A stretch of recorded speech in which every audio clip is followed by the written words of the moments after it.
Alrighty guys, so that's pretty much what we're working with right now. They're fusion TIG welded, so we did not add filler. And then how we're gonna blend them down, guys, we're gonna use, this is Harbor Freight, I call it a Dynafile. It is a band file belt sander. But pretty much, guys, we're gonna be using this. We're gonna abrasive.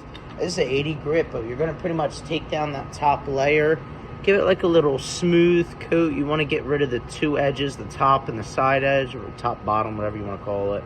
But you wanna break both those edges, and then you can go really far extent when it comes down to polishing. But these are just buffer pads, guys, and these are, I forget the exact brand that they are. Let me go check these out.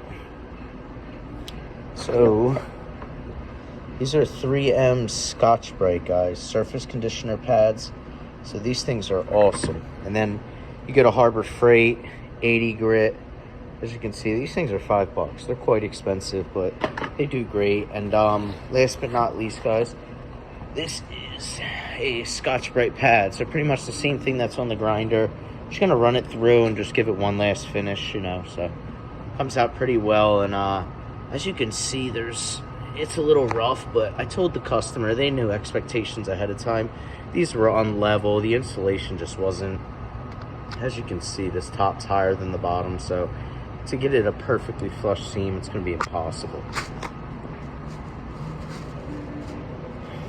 So I'm going to show a before video of this, but this guy right here was pretty much a 1/4 inch gap. We filled it, so looking pretty good, guys.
Alrighty guys, let's see if we can get a good video of that.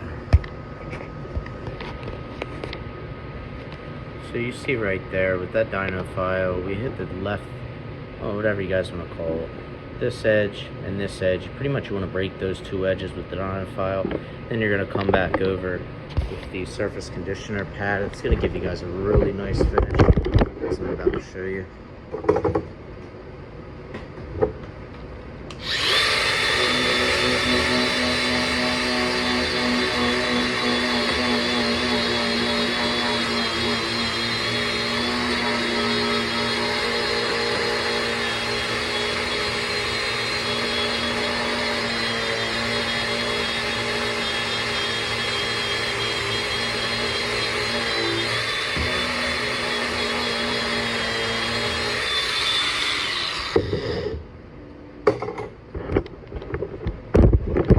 Alrighty.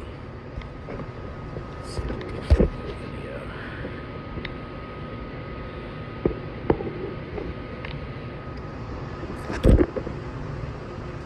Alrighty, compared to the rest of the weld, which it's hard to see, guys. I'm not the best at videotaping, but you get the gist of it. It's all about doing it in proper steps. You don't want to dig too deep. I definitely suggest going no harder than an 80 grit. And even that's a little bit aggressive, but the customer completely understands these things were kind of installed kind of incorrect. And when you find the video I'm going to post next, it's going to show how they were prior, and these things compared to what we're working with now, they were horrible. You know, they only tack weld them on install, and they were so warped and nothing really lined up, so that's why they didn't fully weld them. Their welder, I guess, felt uncomfortable doing it. So we're here, and I wish I could record the whole video for you guys, but I will show updates. We're just on a time crunch.